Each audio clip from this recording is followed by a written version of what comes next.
본문 말씀을 통해서 하나님이 기뻐하시는 바라는 제목으로 말씀 증가하겠습니다. 이 아모스 선지자를 통해서 하나님께서 이스라엘 백성들의 잘못된 것과 그들의 위선과 바로 나아가 될 길에 대해서 훈계하고 있습니다. 오늘 본문에서는 무엇을 말씀하시는가 하니, 너희가 여러 가지 종교적 의식들을 행하지만 그것이 다 너희를 위한 것이라. 하나님을 기쁘시게 하는 것이 아니고 너희 기뻐하는 대로 행하는 것이다 라고 지금 경고하십니다. 5절 하반절에 보니까 이스라엘 자손들아, 이것이 너희가 기뻐하는 바니라. 사람이 기뻐하는 대로 자신의 종교적 생활을 삼는 것, 여기서부터 이제 우리는 하나님이 기뻐하시는 바를 따라 나가야 되겠습니다.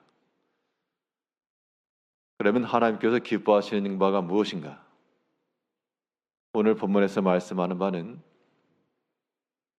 우리 삶 가운데서 죄를 제하는 겁니다. 죄를 제하는 것이고, 죄를 경감시키고 숫자가 줄어들고 감소하고 점점 희미해지고, 이러한 죄가 소멸되어져 가는 변화, 이것이 하나님이 기뻐하시는 바입니다. 오늘 본문 4절 보시면, 너희는 베델에 가서 범죄하며 길갈에 가서 죄를 더하며. 그들이 분명 아침마다 희생도 드리고 3일마다 11조도 드리며 수은제도 드리고 낙헌제도 소리 높이고 이러한 하나님 섬기는 예를 갖추었으나, 그러나 그들의 삶 속에 여전히 죄악된 것들이 그대로 있어서 베델에 가서도 범죄하며 길갈에 가서 죄를 더하며,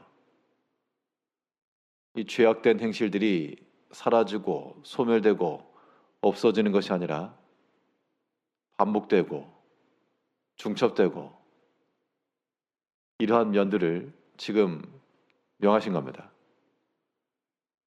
이제 사람이 기뻐하는 것은 그 육체의 욕심을 따라 죄를 더하여 가는 것이나, 우리가 하나님이 기뻐하시는 바를 행해 나가려면 모든 죄악된 것들을 제하고 그 숫자를 줄이고 점점 소멸되어 갈 수 있도록 해야 됩니다.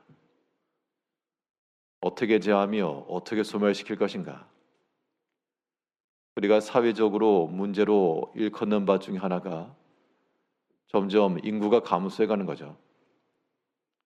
점점 시간이 지나면 이 큰 위기다, 그렇게 이야기들 합니다.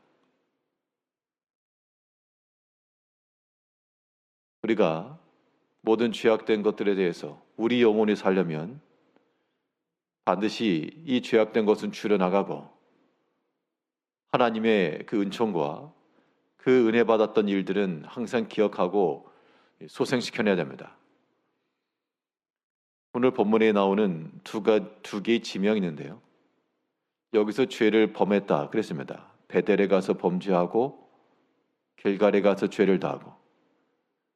이 두 지역은 그 백성들에게 있어서는 어떤 상징적인 것도 같아서, 베델 그러면 그들의 조상이었던 야곱이 돌기둥을 세우고 하나님 앞에서 언약을 세웠던 자리요, 길갈은 여호수아를 통하여서 가나안 입성할 때 그곳에 처음 진을 치고 할례를 받고 유월절을 행하며 하나님이 우리를 구원하셨다, 죄악된 것을 다 굴러가게 하셨다, 그래서 그 이름을 길갈이라 그렇게 명했던 곳인데, 하나님께서 그들을 인도하시고 그들 가운데 역사하셨던 지난날의 은총과 모든 것은 다 사라지고 거기에서 우상을 섬기며 사람이 기뻐하는 바를 따라 죄를 행하며, 이러한 면들을 하나님께서 기뻐하지 않으신다는 겁니다. 우리 지나온 삶 속에서 하나님이 함께하지 않으신 때가 없었고 우리의 삶의 자리 가운데서 하나님의 은총과 보호하심이 없는 자리가 없습니다. 그 말인즉슨 우리가 어느 곳에서나 어떤 일에서나 거기서 죄를 범하며 죄를 더하며 이럴 자리가 없다는 얘기입니다. 우리는 어떤 곳에서든 가정에서든 교회에서든 우리 어떤 사회적 공간에서든 거기에 다 하나님께서 인도하신 자리요, 하나님께서 복 주신 자리요, 우리에게 생활할 수 있는 곳으로 주셨으므로 그 모든 곳에서 이제 우리가 모든 죄악된 행실들, 죄악된 행실이라고 하는 것은 겉으로 드러나는 것뿐만 아니요 우리의 마음과 생각까지라도 모든 죄악된 것들을 제하고 거룩하며 정결하며 하나님이 베푸신 은혜들을 또한 항상 기억해내며 이것이 하나님이 기뻐하시는 바를 행하는 길입니다. 또 하나님이 기뻐하시는 바를 행해 나가려면 바른 예배가 필요합니다. 하나님을 바로 찾고 하나님을 바로 섬기는 면이 하나님께서 기뻐하시는 바요 우리에게 구하시는 겁니다. 오늘 본문 4절 5절 다시 보면 너희는 베델에 가서 범죄하며 길갈에 가서 죄를 다하며 아침마다 너희 희생을 3일마다 너희 11조를 드리며 누룩 넣은 것을 불살라 순죄를 드리며 낙헌제를 소리내어 선포하려무나 이스라엘 자손들아 이것이 너희가 기뻐하는 바니라. 희생 드리고 11조 드리고 제사하고 이것이 왜 나쁜가? 하나님을 찾고 예배하고 제사하는 것 자체가 나쁘다는 게 아니고 그들이 바른 제사를 드리지 않았다는 겁니다.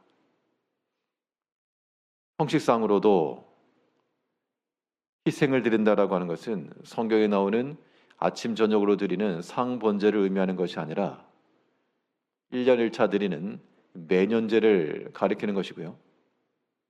또 이 3일에 한 번 드렸던 11조라고 하는 것도 매일같이 11조를 드리는 것 그들의 좋은 신앙이지만 율법 기준을 따르면 그 횟수가 다릅니다.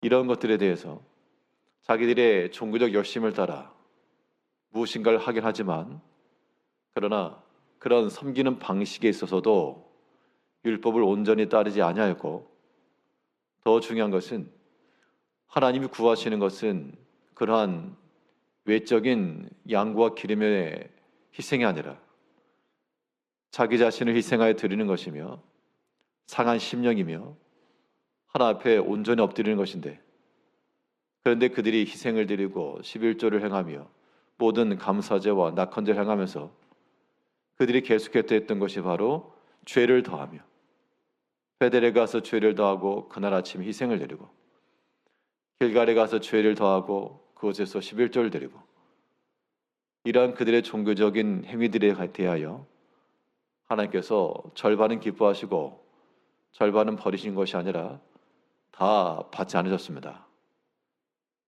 사람이 기뻐하는 바대로는 이러한 종교적 일들이 우리의 모든 죄악된 행실들을 덮어줄 것처럼 보여도 하나님 앞에서는 불가하다라고 하는 것을 깨달아야 되겠습니다. 이제 하나님이 구하시는 바, 하나님이 기뻐하시고 구하시는 제사는 상한 심령이요 하나 앞에 온전히 행하는 것이라. 우리가 형식적으로 드리는 예배도 바른 예배를 드려야 마땅하고 그 예배하는 자의 심령 상태가 하나님 앞에서 하나님을 참으로 찾고 구하고 하나님을 영광스럽게 하고자 하는 그 바른 목적을 가지고 우리가 주를 섬겨야 됩니다. 그러면 그러한 모든 일들을 하나님이 기뻐하시고 이것이 우리의 모든 신앙의 목표가 되어야 되겠습니다. 우리 삶 동안에 사람이 기뻐하는 바, 나의 기뻐하는 바대로 살아가는 것 아니라 하나님이 기뻐하시는 바를 따라 모든 죄악된 것을 제하며 그 수를 감소시키며 오히려 죄가 범한 곳에서 하나님의 은총과 그 은혜를 기억하여 바른 마음 가지고 상한 심령으로 하나님을 구함으로 하나님을 기쁘시게 하며 살아가시는 모든 성도님들 되시기를 바라겠습니다. 기도하겠습니다.